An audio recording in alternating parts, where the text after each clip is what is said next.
Hello everyone, हामी चाहिँ मोडोबाट आएको हो। अन्त बाटो चाहिँ आउँदा जाँदाको चाहिँ यस्तो छ बाटो। पाखाबाट हिँड्नु यसरी के हुन्छ रे? बिचरा हिँड्नु त यहाँ केटी मान्छेहरू पुलमा हिँडेको माइलाग्दो यहाँ नडराउ आऊ भन्दैछ। म चाहिँ लास्टमा जान्छु नि त हो, किनभने चाहिँ यहाँ अरू सबै हेभी छ कि, अन्त म चाहिँ स्लिम टिम छु कि, अन्त त्यही भनेर चाहिँ उनीहरूका हेभिनेसहरूले चाहिँ मलाई नलडाओस् भनेर नि हो।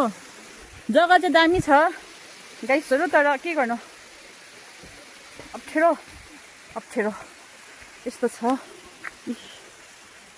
हो। यस्तो जग्गातिर पनि पुग्नुपर्छ मोडोमा, के गर्नु अब त्यस्तै छ। यस्तो छ बिजोक, बिचारा मोडोमा त पुग्नु पर्यो नि, के गर्नु। मार्गुली यस्तो पार गर्नुपर्छ। यता लुगा लाउने झन् बर्बाद भयो अब।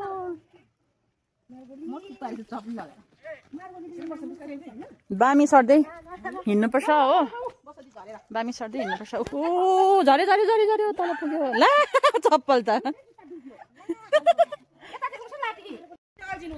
एकछिन छिटो भन्दैछ, यहाँ देखाउनु पर्यो नि। यहाँ भिडियो बनाउनु सजिलो छ, हामी कहाँको उयो हो, हामी पनि उयो के भन्छ नेसनल जोग्राफीमा आउने के भन्छ यो हेर्नु त गाइसहरू, यस्तो बाटो ए हरेस ला हरेस। तर मजा आउँछ कोही कोही बेला यस्तो बाटो हिँड्दा होइन। सानी माइजूको केस हेर्नुहोस् त कस्तो दामी छ। तपाईँहरूलाई पनि भन्नुहोस् है, यस्तो केस चाहिन्छ भने म तपाईँहरूलाई राज के बात भन्ने छु। यो केस लम्बाइको चाहिँ कसरी यो केस लामो भएको भन्ने चाहिँ गुप्तको कुरा म भन्ने छु।